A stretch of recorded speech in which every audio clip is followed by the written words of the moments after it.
Welcome to the Old Mac Gang podcast, or OMG if you prefer.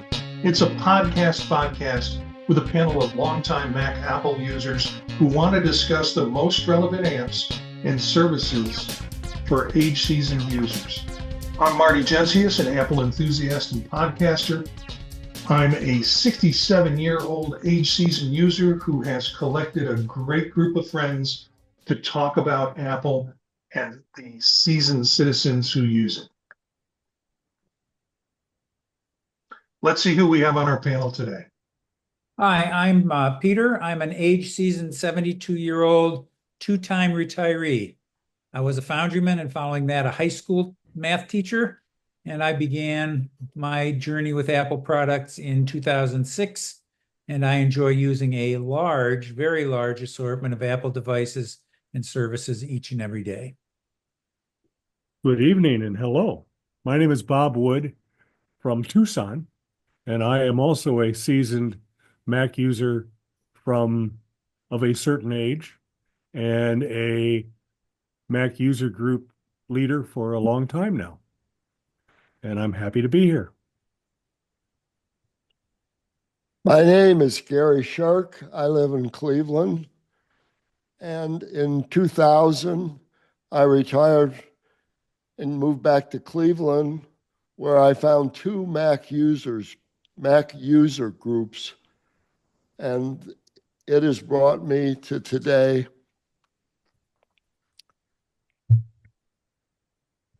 Hello, I'm Chris Wesselman. I'm 77, and I got my first Mac, a 128K Mac, in November 1984. I spent 9 years as a member of the Apple Corps of Dallas and later the Mac Pack in Richardson, Texas, as well as absorbing everything I could. I was then able to work for Apple for 8.5 years in Austin, Campbell, and Cupertino, and later finished my career doing tech support at a major university in the San Francisco Bay Area. I've been retired for the last 8 years in Tucson, Arizona, and have been a happy member of the Tucson Mac User Group since meeting Bob Wood, its president, on jury duty a few years back, but that's another story. I'm currently using an M1 Mac Mini and an iPhone 16 Pro Max, and occasionally a 9th generation iPad. Happy to be here. Well, it's great to have everybody here. This episode, we're going to start to look at some apps that we all have as Mac users. So this will be the first of probably a series of episodes that we go through some of the basic Mac apps and maybe talk about some other alternative apps where it's appropriate that you might want to consider. But we're going to get down to sort of the nitty-gritty of what these apps can do and how we use them and ways in which we use them. Let's start with Bob, if we can, who made some suggestions about doing this. So, Bob, what kind of ways how do you use reminders? Thank you, Marty. Firstly, I want to say that I've only been using reminders for the part of 2024, so it's really pretty new to me, and I'm kind of excited to find some of its features and secrets, but I'm sure there's more that I haven't seen. I use lists in reminders for several things. For example, I have one called Household and one for my user group and one for some of my clients and one for the little rental property that we own. I really like the repeating features of reminders, so they come up automatically. And I have some that are daily. For example, prescriptions. Pretty much everybody who reaches this advanced age has many prescriptions. And I have some throughout the day, and I have used reminders to help me remember to do that. Most of the time, I've already taken them before reminders gives me a notification. I also have weekly and monthly and annual reminders and multiple months, such as changing the filter in the furnace, things like that.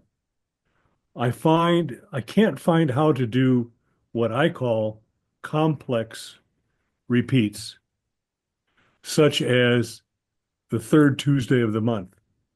Or more complex than that would be 5 days before the third Tuesday of the month, which is one of the things I have to keep track of elsewhere. I have not started using subtasks yet. I've read a little bit about it, but I haven't really come up with a need for that.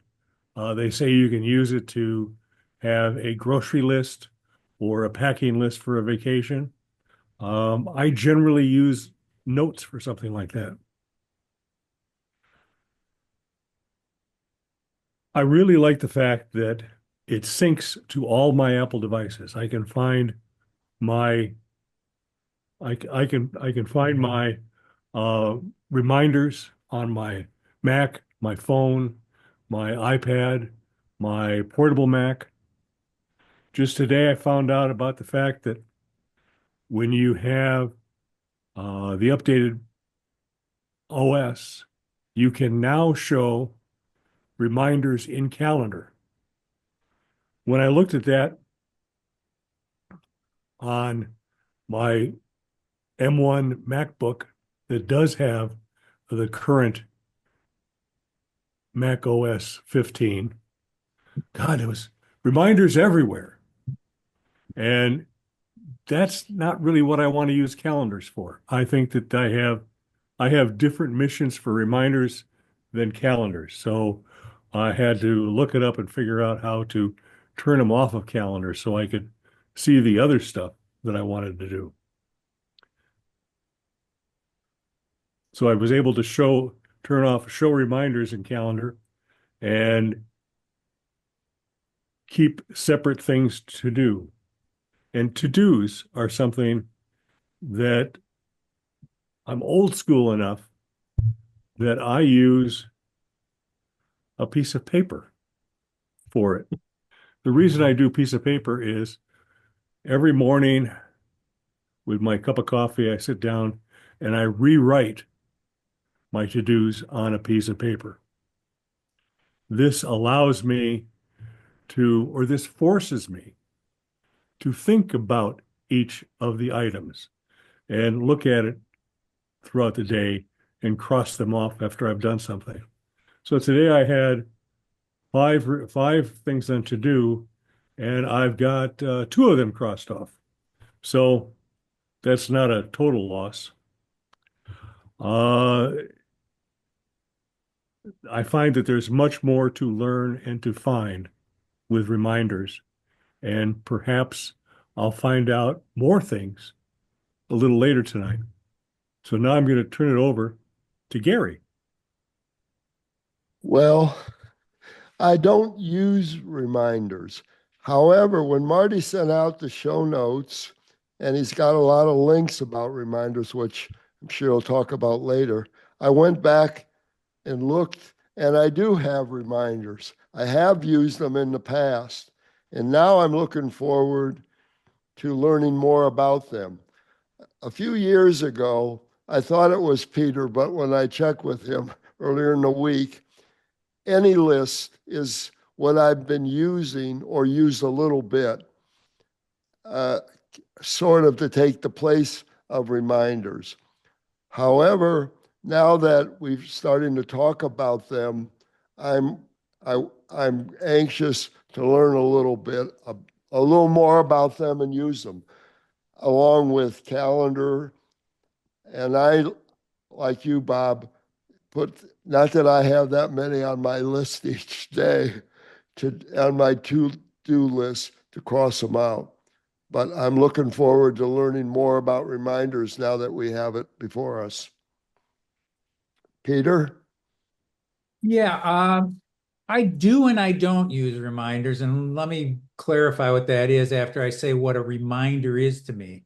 Because like Bob, I consider them, very close to a to-do, very close to a calendar item. So for me, a reminder is something that I need to do at a specific time in my life, but is not worthy of going onto the calendar. Okay? Not a to-do list that I'm going to work down, but something needs to happen at a certain time. Now, when I said I do and don't use reminders, I started using them when reminders was not as good as it is today. And so I use a couple of little front end applets that leverage on the reminders database so that everything is available everywhere the way Bob said he likes it. So when I got the show notes and started looking at reminders, I said, whoa, reminders does all these things I didn't think it did and aren't implemented in my capture system. I should take a closer look at doing more with them.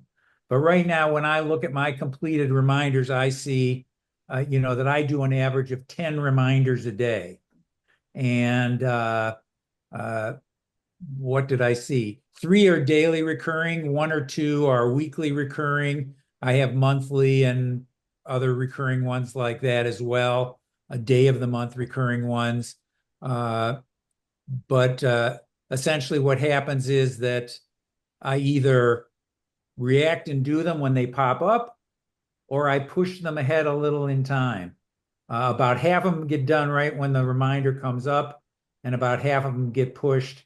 I couldn't find any that I only pushed once. That was funny when I looked. I found they got pushed either 2 or 3 times if they weren't done right away, and then I did them. So that's how I use them, and I think I'm eager to get into reminders that trigger when I arrive somewhere or when I leave somewhere. And I'm also, just as I was reading, I'm eager to think about some of the hooks into shortcuts where I could trigger the creation of reminders through shortcuts, not necessarily through my other apps or through directly interacting with the reminder app. But I do think it's improved fantastically since I last looked at it. I think Chris is next. I am, and I'm getting an unstable internet message here, so I hope things go smoothly. Um, like everybody else here, I was surprised to read some of the new capabilities of reminders, an app I've been using from day one in a very simplified fashion, and Marty's excellent material that I hope we can put in the show notes. I was looking subtasks and when the next time I message a particular person, remember to mention something like this. There are a whole bunch more things that reminders will do. And being a very visual Mac person, I tended to use calendar items more because I wanted to make sure I saw it somewhere during the day, and I don't typically look at the reminders app.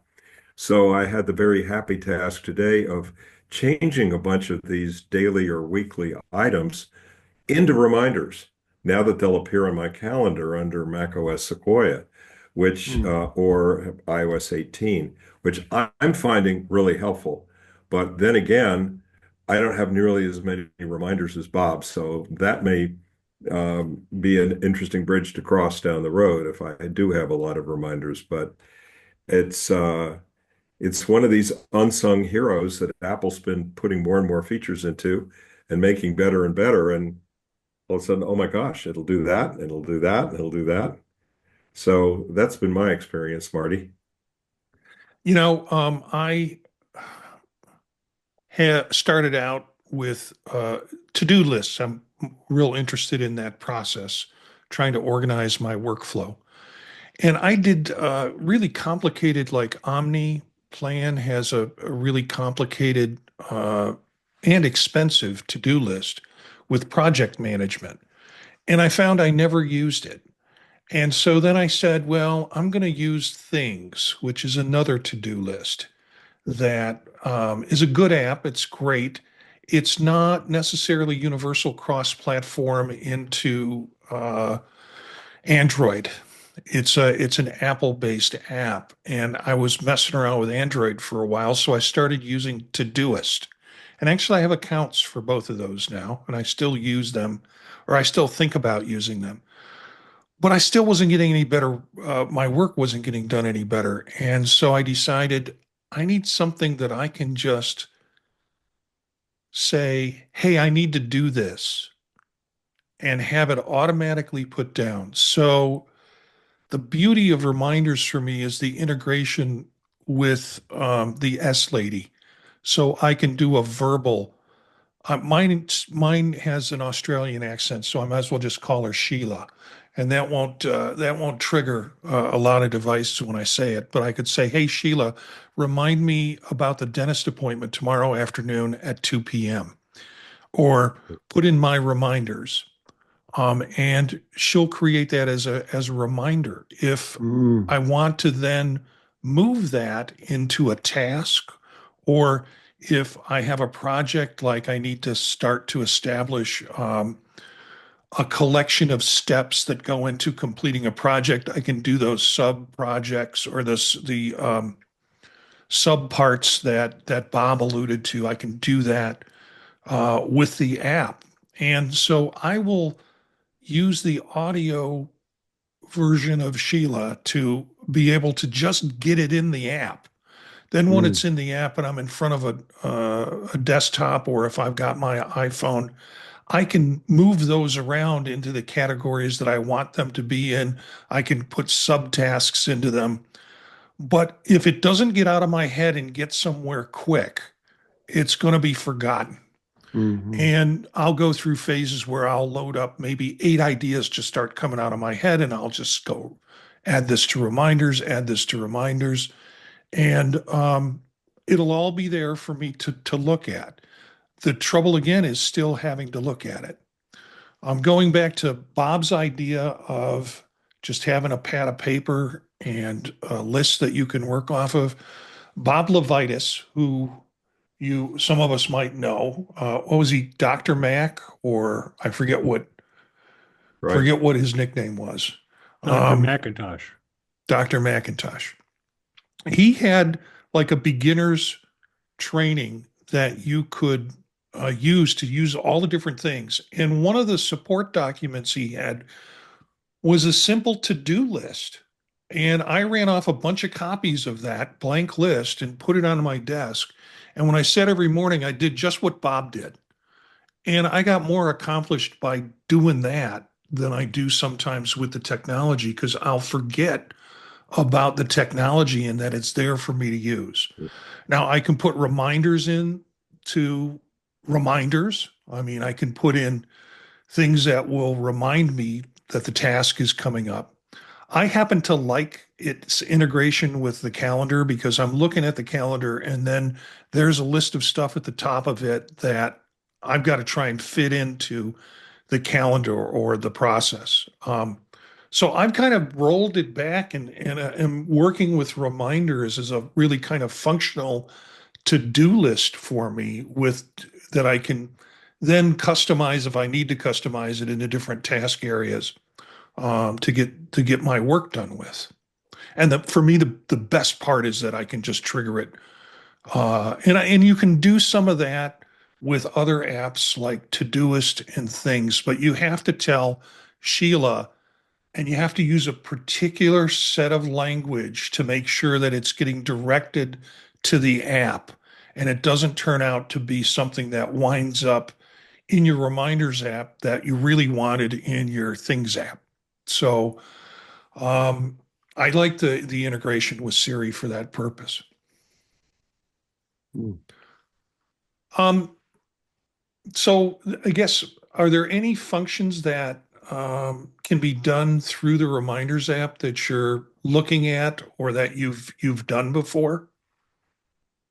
Well, for me, I think that setting up a reminder with Siri, with the S lady, is something I've never done. And like I say, Mm. I'm pretty new to reminders. So I'm going to try some of these things and see if they fit in my head and in my workflow. You mentioned Bob Levitas, and I have a quick little story. My first MacBook, after buying my Macintosh Classic, was his book. And from there, I found out that there is such a thing as a Mac user group. Mm. Then I went back to the retailer and asked them about it, and they told me about the one that was in Milwaukee, the town that I lived in. And through that, I became an officer of the club, was giving a demonstration, and there was this cute girl who was never been in our uh, in our group before, never been at a meeting, and somehow in my demonstration of Claris Works, I mentioned the fact that I was single, and now I'm married to her, and have been married to her for 20 years. So at least a bit of that I have to thank Bob Levitas for. It Okay, wasn't well, Claris Works, but yeah, or Claris Works, or you can say you're single anyways. I mean, you get in more trouble if you're not, but you can use the single line any way you can fit it in, I guess. Gary, you're new to this, so you're probably gonna take what we have in the show and some of the links and just play around with it. I like the fact that Bob is saying, "Well, I'll try Sheila and see if Sheila can be functional for me." Right. I think your explanation, Marty, made it easy enough for us to make that. And I like the idea of using Sheila. Now, I'm finding the more that I'm starting, as I shared earlier meetings about using dictation, and it's working quite well for me. Very little editing. So I'm looking forward to trying reminders and knowing that help is out there. Yeah, well, one last comment on that, and then I kind of want to go to Peter if he's got some ideas. But um, most of the most of the time, I'm reminded of things I have to do that I've forgotten about when I'm in the car, Mm, and I can't, text message while I'm sitting in the car, but I can use CarPlay and I can ask Sheila to put this in my reminders. And and I don't know if it's I'm driving and thinking and I'm paying attention to the road, or I've things come to me then, and it's the best place for me to use Sheila to direct it to put in something into reminders. mm. Peter? Well, my Sheila has a male British voice, and I refer to him as Rupert. Uh, but I have asked Rupert to place reminders for me on specific dates at specific times, many hundreds of times. And he has done it accurately every time. So it does automate well or capture well that way. The feature which I mentioned earlier that I'm intrigued at looking at is location-based reminders, because any location can be that location.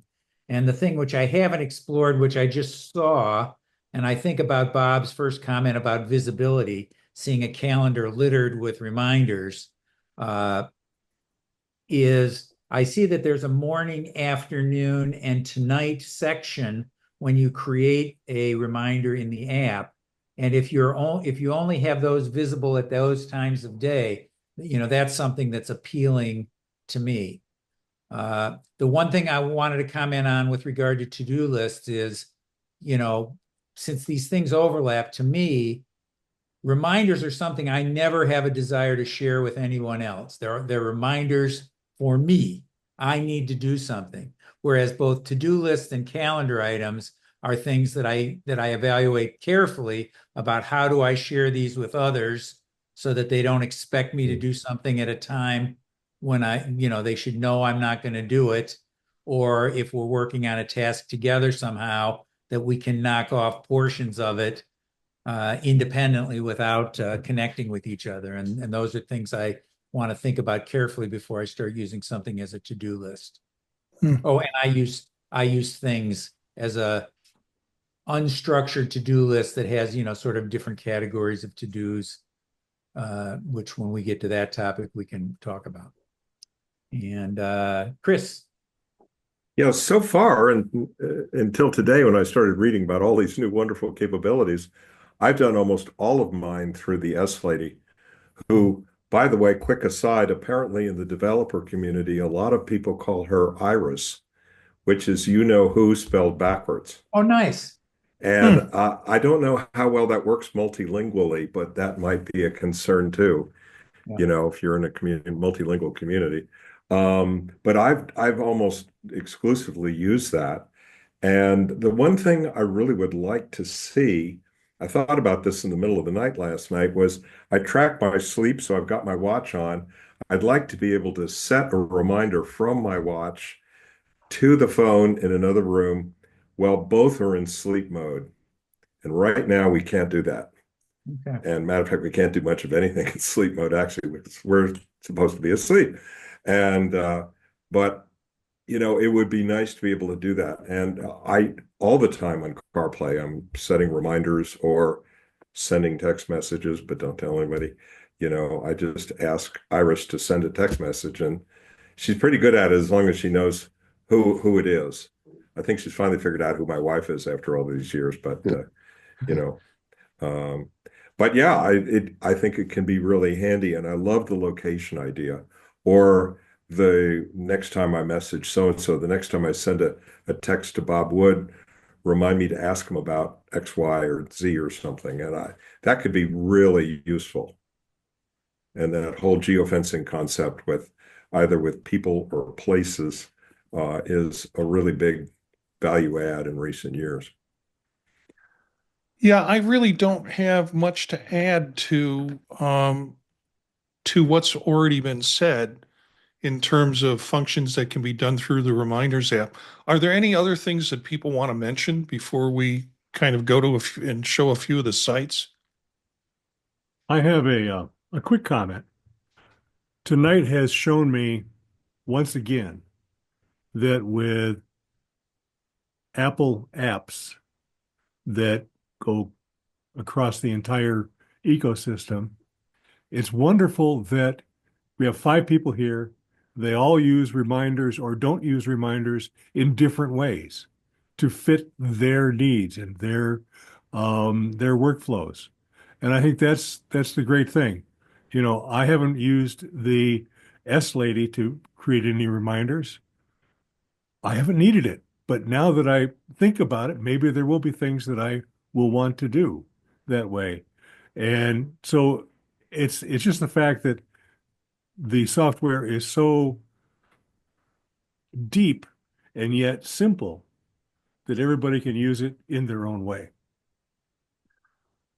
Well, yeah, I mean, Apple has done a good job of kind of looking at what other to do reminder sorts of functions are. And actually, reminders were reminders. And I think they're now building in more task management kinds of things. So Apple is kind of creeped up to where I can when I creep down, I can kind of meet them where they're at and they do the functions that I need to do without getting too sophisticated. But they've taken some of the best from some of the more complicated systems to put it into reminders.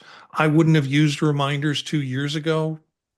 I've just started using it as my expectations and my processes creep down, and Apple has also creeped up to be able to do some pretty cool things with it. Peter, just one comment. You call yours Rupert? I don't call, that's what we refer to him as, so we don't trigger him. We use the S name that everybody else uses. Oh, okay. All right. When I think of Rupert, I think of Dirty Rotten Scoundrels and Okay. Steve Martin. So always keep the cork on the fork, Okay. Rupert, from that movie. Okay, so let's take a look at some of the resources. All of these will be within the show notes, and you can see some basic, the Apple support, and Bob has talked about Apple support pages as being great in terms of it's kind of and Apple support communities are kind of um, not shown and not seen as much, but through some search, you can find some great things that reminders. You can use reminders on your iPhone, iPad, or iPod Touch. It always includes information on the latest release, which is 18.2. Then we have another site here we'll share with you from Gear Patrol, where it gives you examples of how to use reminders and how to make lists, how to do things like that and create smart lists with reminders. So that's I think, a good resource for folks to like take a look at. And then 9 to 5 Mac did a nice article on here's everything new in reminders for iOS 18.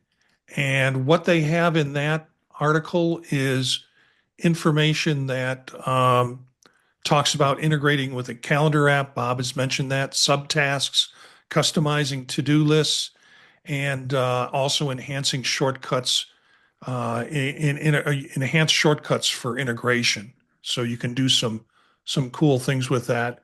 Then